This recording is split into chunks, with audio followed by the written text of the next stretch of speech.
Qualitative analytical technique है, analytical technique या analytical method, ठीक है। So this is a type of qualitative analytical method जो किस चीज को डिटेक्ट करता है, टू डिटेक्ट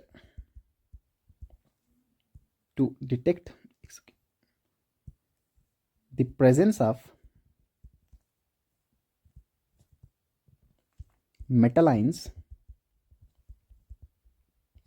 इन एनालाइट, और एनालाइट का मतलब है सॉल्ट, जिसका आपका एनालिसिस करना है, ठीक है, कि सॉल्ट में आपके मेटल आयंस प्रेजेंट होंगे या नहीं होंगे।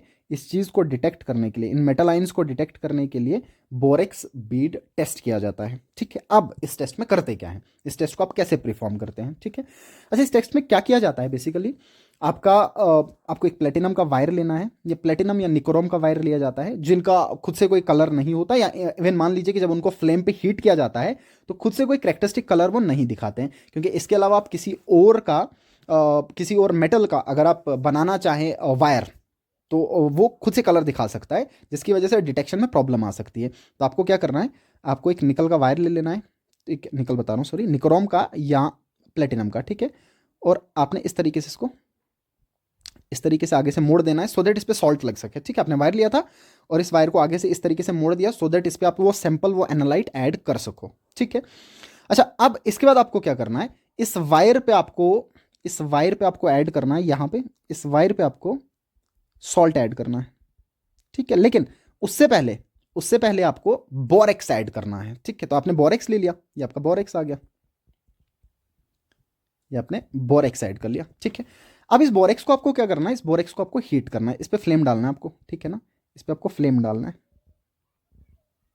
कुछ इस तरीके से, ये आ गया फ्लेम आपका। अब फ्लेम भी आपका दो तरह का होता है, वो मैं बता देता हूँ आपको, ठीक है ना, बट फिलहाल के लिए आप समझ लीजिए इसमें होगा क्या। ये जो आपने बोरेक्स लिया, इस बोरेक्स को आपने हीट करना है। आपने प्लेटिनम का वायर लिया, ये पीटी का वायर है, समझिएगा बात काफ़ी इंपॉर्टेंट है। इस प्लेटिनम के वायर को आपने आगे से थोड़ा सा मोड़ लिया, सो दैट ऐसे आप मान लीजिए स्पैचुलर टाइप आपने बना लिया, इस तरीके से शेप दे दिया कि इसमें आप सॉल्ट को रख पाओ, अदरवाइज वायर पे तो सॉल्ट आएगा नहीं, चम्मच टाइप आपने इसका बना लिया, ठीक है।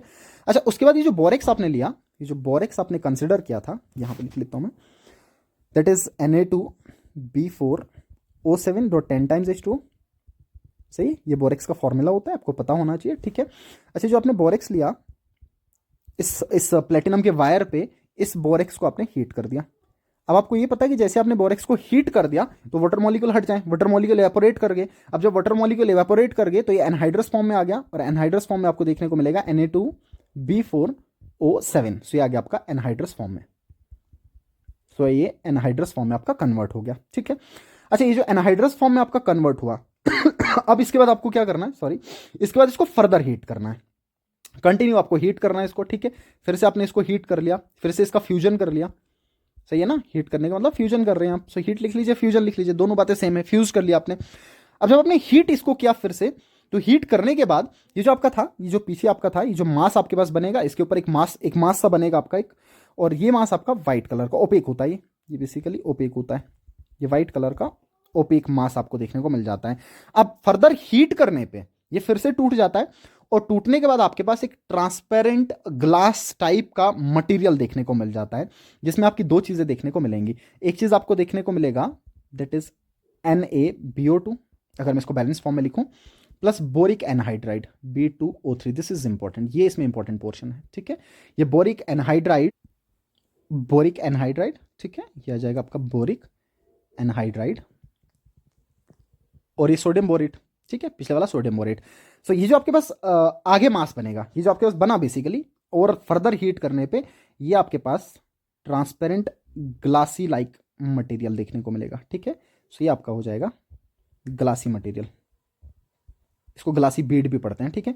और इसी को आप पढ़ते हैं, ये जो आपके पास बना, ये ट्रांसपेरेंट ग्लासी लाइक जो बीड आपके पास बना, इसी को आप पढ़ते हैं बोरेक्स ग्लास, यहीं पे लिख लेता हूँ इसको, ठीक है, इधर ही ऐड कर लेता हूँ मैं, this is basically borax glass, ठीक है, क्योंकि ग्लास की तरह ट्रांसपेरेंट होगा, ग्लास की तरह होगा, ग्लास की तरह देखने को मिलेगा आपको, ये सॉलिडिफाई होने पे ग्लास की तरह देखने को मिल जाएगा, इसलिए इसको बोरेक्स ग्लास बोला जाता है, ठीक है। अब देखिएगा एक बार फिर से ध्यान में रखिएगा, आपने क्या किया, बोरेक्स लिया, प्लेटिनम वायर पे इसको हीट कर दिया, वाटर मॉलिक्यूल इवेपोरेट हो गए, ये एनहाइड्रस फॉर्म में कन्वर्ट हो गया, एक वाइट सॉलिड, एक वाइट मास में कन्वर्ट हो गया, जिसको फर्दर हीट करने पे आपके पास एक ग्लासी टाइप का मटेरियल बन जाएगा जिसमें सोडियम बोरेट होगा और साथ साथ में आपका बोरिक एनहाइड्राइड देखने को मिल जाएगा। ठीक है, अब ये जो चीज आपके पास बनी ये हेल्प करती है आपको बोरेक्स बीड टेस्ट में। अब देखिए होगा क्या, तीनों बातों को समझना। एक तो आपने बोरेक्स लिया, ये समझ में आ गया, आपने जो बोरेक्स लिया था ये बात समझ में आ गई आपके। ठीक है, अब बीड ये होगा कि जब भी किसी सॉल्ट के लिए आप इसको टेस्ट करोगे, जब भी किसी सॉल्ट के लिए आपको टेस्ट करना है तो आप देखोगे आपके बीड बीड होते हैं आपके ऐसे दाने से होते हैं। ठीक है ना, अब क्योंकि आपने वायर भी लगा रखा है, ऐसे दाने बनेंगे आपके पास, कुछ सॉलिड मास आपका देखने को मिल जाएगा जो कलर दिखाता है। अब मान के चल लीजिए आप यही टेस्ट करना चाह रहे हैं, सपोज कर लीजिए, एक सेकंड में यहां पे जगह बना लेता हूं। अब आप सपोज कर लीजिए कि ये टेस्ट आप करना चाह रहे हैं किसी भी सॉल्ट पे, जिस सॉल्ट में आपके कुछ मेटालाइंस प्रेजेंट है जो आप डिटेक्ट करना चाहते हैं कि है या नहीं है। अब मान लीजिए मेरे पास एक सॉल्ट प्रेजेंट है जिस सॉल्ट में आपका कोबाल्ट प्रेजेंट है। सपोज कर लो मेरे पास कोबाल्ट +2 में प्रेजेंट है, या मैं लिख लेता हूं COSO4, कोबाल्ट सल्फेट। ठीक है, आपके पास कोबाल्ट सल्फेट प्रेजेंट है या ऐसा सॉल्ट प्रेजेंट है जिसमें कोबाल्ट +2 में प्रेजेंट होगा। अब इसको आपने क्या करना है, इस कोबाल्ट +2 को, ये जो आपने सॉल्ट ले रखा था, इस सॉल्ट को आपने हीट करना है इस ग्लासी बीड के साथ। ये जो आपका बोरेक्स ग्लास बना, इस बोरेक्स ग्लास पे आपको थोड़ा सा सॉल्ट ऐड कर देना है और उसके बाद इसको हीट कर देना है। ठीक है, अब जब आप इसको हीट करेंगे तो आपको ये पता है कि ये जो आपके पास B2O3 था, ध्यान में रखिएगा, जो B2O3 था ये ऑलरेडी वहां पे प्रेजेंट था। सो ये B2O3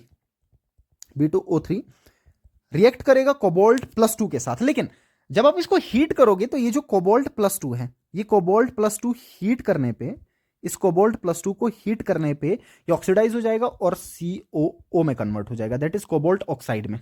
ऑक्सीजन में एक छोटा लिख लेता हूं, ये कन्वर्ट हो जाएगा आपका कोबाल्ट ऑक्साइड में। राइट, सो ये कन्वर्ट हो गया कोबाल्ट ऑक्साइड में। हमेशा हमेशा ध्यान में रखिएगा, कोबाल्ट ऑक्साइड में कन्वर्ट हो गया। ठीक है ना, इसका मतलब ऑक्सीडाइजिंग फ्लेम आपने लगा रखा था। आपने क्या किया, जो सॉल्ट आपको, जिस सॉल्ट के लिए आपको टेस्ट करना था, मान लीजिए आपने कोबाल्ट +2 के लिए टेस्ट करना था कि था या नहीं था, प्रेजेंट था या नहीं था, तो आपने क्या कर लिया, सॉल्ट को हीट कर लिया और सॉल्ट हीट करने पे कन्वर्ट हो गया कोबाल्ट ऑक्साइड में। और उसके बाद वो जो बोरेक्स आपके पास बना था, उस बोरेक्स के साथ इसको ट्रीट कर लिया। ये उसी फ्लेम पे प्रेजेंट होगा। सबसे पहले इसका ऑक्सीडेशन हो जाएगा और उसके बाद आपका ये रिएक्ट करेगा, ये जो कोबाल्ट ऑक्साइड आपके पास बना, ये जब B2O3 के साथ, बोरिक एनहाइड्राइड के साथ रिएक्ट करेगा तो ये आपका कन्वर्ट हो जाएगा CO एंड BO2 ट्वाइस, कुछ इस तरीके से कोबाल्ट मेटाबोरेट्स में। दिस इज वेरी इंपॉर्टेंट, यहां पे आपके पास बनेंगे मेटाबोरेट्स। तो ये ध्यान में रखिएगा, कभी कभार सिंपल सवाल में इस फॉर्म में पूछ लेगा कि बोरेक्स बीड टेस्ट में आपको जो कलर देखने को मिलेगा वो किस फॉर्म में मिलता है, तो बोरेट्स की फॉर्म में मिलता है, मेटाबोरेट्स की फॉर्म में, पर्टिकुलरली मेटाबोरेट्स की फॉर्म में। So this is cobalt metaborate, metaborate. So ये कोबाल्ट मेटाबोरेट आपको देखने को मिल जाएगा जो कि आपका ब्लू कलर का हो जाता है। ठीक है, सी आपका आ जाएगा ब्लू कलर का। यहां पे जो बीड आपको देखने को मिलेगी, जो बीड आपको देखने को मिलेगी दैट इज ब्लू। ठीक है, जो बीड आपको देखने को मिलेगी, sorry, that is blue. So blue colour का देखने को मिल जाएगा। तो कंफर्म करता आपका कि आपका कोबाल्ट +2 प्रेजेंट था। दो चीजें बहुत इंपॉर्टेंट, एक तो मेटल आयंस के डिटेक्शन के लिए सॉल्ट्स में, और दूसरा जो डिटेक्शन की जाती है वो की जाती है कि आपको सॉल्ट को हीट करना है इस बोरेक्स ग्लास की प्रेजेंस में, जो कहां से बनेगा, बोरेक्स को कंप्लीटली डिहाइड्रेट करने पे या कंप्लीटली हीट करने पे। और उसके बाद जो भी एनालाइट आपके पास गिवन होगा, जो भी सॉल्ट आपके पास गिवन होगा, उस सॉल्ट को अपने फ्लेम पे हीट करना है। अब फ्लेम दो तरह का होता है बेसिकली। देखिए एक और चीज मैं यहाँ पे आपको बता देता हूँ, थोड़ा सा समझिएगा इसको। मान लीजिए आपके पास ये फ्लेम था, सपोज कर लीजिए फ्लेम आपके पास है। ठीक है ना, कुछ इस तरीके से, मान लीजिए कुछ इस तरीके से आपके पास फ्लेम है। ठीक है, अभी जो फ्लेम का सबसे अंदर वाला पोर्शन होगा, ये वाला जो पोर्शन होगा ना, जो फ्लेम का अंदर वाला पोर्शन होगा, इसमें ऑक्सीजन की मात्रा काफी कम होती है, तो इसको रिड्यूसिंग फ्लेम बोला जाता है। बहुत इंपॉर्टेंट बात है, बच्चों को ये चीज ध्यान में नहीं होती है, ध्यान में रख लेना इस चीज को, कि जो फ्लेम का इनर वाला पोर्शन होगा, ठीक है, जो फ्लेम के बीच वाला पोर्शन होगा, सही है, इस पोर्शन में ऑक्सीजन की मात्रा काफी कम होती है, इसको रिड्यूसिंग फ्लेम बोला जाता है। बट ये जो बाहर वाला पोर्शन आपको देखने को मिल रहा है, यहां पे जो फ्लेम है, बाहर से जो फ्लेम की लेयर्स होंगी, ठीक है ना, ये जो आपकी बाहर से फ्लेम देखने को मिलेगा आपको, इस फ्लेम में ऑक्सीजन की मात्रा काफी ज्यादा होती है, and this is called oxidising flame. इसको हम ऑक्सीडाइजिंग फ्लेम पढ़ते हैं। और रिड्यूसिंग फ्लेम और ऑक्सीडाइजिंग फ्लेम में दोनों में डिफरेंट कलर्स आपको देखने को मिलते हैं। अब क्या जरूरत पड़ती है, अगर आपके दिमाग में ये सवाल आए कि क्यों ऑक्सीडाइजिंग और रिड्यूसिंग फ्लेम पढ़ना पड़ रहा है, ऐसा इसलिए होता है क्योंकि कभी कभार किसी मेटल आयन के लिए एक ऑक्सीडाइजिंग फ्लेम में सेम कलर हो सकते हैं, ठीक है ना। देखिए इस उदाहरण को, इस चीज को मैं यहाँ पे लिख लेता हूं, ठीक है। इसी को कंटिन्यू करता हूं, मैं लिख लेता हूं यहीं पे, इसको देखिएगा ध्यान से, ये इंपॉर्टेंट है। मान लीजिए आपके पास कोबाल्ट प्रेजेंट था, या कोबाल्ट ना लेके मैं एक और एग्जांपल कंसिडर कर लेता हूं। मान लीजिए आपके पास क्रोमियम था, ठीक है ना, क्रोमियम+3 ले लेता हूं मैं, ठीक है। अच्छा, क्रोमियम+3 जो आपके पास प्रेजेंट था, अब आप ये देखोगे कि यहां पे मैं रिड्यूसिंग फ्लेम लगा लेता हूं, ठीक है। रिड्यूसिंग फ्लेम का मतलब जो फ्लेम आपका था, उस फ्लेम जो बर्नर आपने लगाया होगा, जो भी बर्नर आपने लगाया होगा, उस बर्नर के बिल्कुल मिडल में जाके आपको हीट करना है, बिल्कुल अंदर जाके हीट करवाना है, उस वायर को अंदर लेके जाना है। और ऑक्सीडाइजिंग फ्लेम का मतलब उस वायर को आपने ऊपर ऊपर से रखना है, बाहर बाहर से रखना है, अंदर लेके नहीं जाना है, ठीक है। ये रिड्यूसिंग फ्लेम आ गया आपका, ठीक है। अच्छा, यहां पे लिख लेता हूं मैं ऑक्सीडाइजिंग फ्लेम, यहां पे ऑक्सीडाइजिंग फ्लेम। अब इसमें भी फर्दर दो चीजें और होती हैं कि आपका कोल्ड फ्लेम होगा, या जो बीड आपने देखा है उस बीड का कलर आप हॉट फॉर्म में देख रहे हो या कोल्ड फॉर्म में देख रहे हो। दो उतना डिटेल में जाने की जरूरत नहीं, आपको हॉट और कोल्ड नहीं पूछेगा, सिर्फ ऑक्सीडाइजिंग और रिड्यूसिंग फ्लेम आप ध्यान में रख लीजिएगा, ठीक है ना। अच्छा, अब देखिए जो CR+3 मैंने ले रखा था, इस CR+3 में जो मैं बताना चाह रहा हूं वो आप देखिएगा कि क्यों दो डिफरेंट फ्लेम्स लगाने की जरूरत पड़ रही है, क्यों एक फ्लेम नहीं आप लगा सकते, ठीक है। ये जो कोबाल्ट आपका क्रोमियम जो +3 में प्रेजेंट था, अगर रिड्यूसिंग फ्लेम में अगर आप बात कर लें, तो रिड्यूसिंग फ्लेम में आप ये देखेंगे कि ग्रीन कलर शो करता है, और ऑक्सीडाइजिंग में भी ग्रीन कलर शो करता है। तो दोनों टाइम पे ग्रीन कलर शो कर रहा है, ठीक है। अच्छा, यहीं पे अगर आप देखना चाहें आयरन+2 को, अगर यहीं पे आप कंसिडर करके चल लें आयरन+2, तो आप ये देखोगे कि जो आयरन+2 आपका होगा, ये आयरन+2 ऑक्सीडाइजिंग फ्लेम में येलो कलर शो करता है, सो ये येलो कलर शो कर लेगा, ठीक है। और आयरन+2 आपका रिड्यूसिंग फ्लेम में ग्रीन कलर शो करता है। अब देखिएगा, यहां पे इंपॉर्टेंट पॉइंट था। मान लीजिए आपने सिर्फ फ्लेम रिड्यूसिंग फ्लेम का यूज किया, और आप टेस्ट कर रहे हैं आयरन+2 के लिए और क्रोमियम+3 के लिए, तो आप ये देखोगे कि दोनों के लिए ग्रीन फ्लेम मिलेगा आपको, और जब जो फ्लेम होगा आपका, फ्लेम का कलर दोनों के लिए ग्रीन मिलेगा। अब जब फ्लेम का कलर दोनों के लिए ग्रीन मिलेगा, तो ये बताना तो बहुत मुश्किल हो जाएगा कि आपका आयरन+2 था या क्रोमियम+3 था। तो इसीलिए क्या किया जाता है, इसको ऑक्सीडाइजिंग फ्लेम और दोनों रिड्यूसिंग फ्लेम में भी देखा जाता है, सो दैट कि ये आप कंफर्म कर सको कि कौन सा मेटल आयन एक्चुअली में प्रेजेंट था, ठीक है। अब इसी को कंटिन्यू करते हुए मैं और भी लिख लेता हूं, सो दैट आपको ध्यान में रहे, क्योंकि हम लिखे रहे हैं तो आप एक साथ ही सारे याद रख सकते हैं, ओके, ठीक है। सो इसके बाद मान लीजिए इसके अलावा मैं लिख लूं कॉपर+2।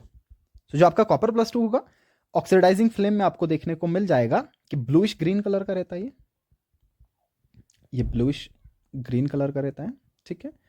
और रिड्यूसिंग फ्लेम में आपको ये रेड कलर का देखने को मिल जाएगा, ठीक है, काफी इंपॉर्टेंट। और ये दोनों जो मैं लिख रहा हूँ, ये कोल्ड में लिख रहा हूँ मैं, ध्यान में रखिएगा, कहीं कंफ्यूजन ना बैठे, कोई बच्चा कहीं और कुछ पढ़ ले और ये देखिए कि कलर तो कुछ और था।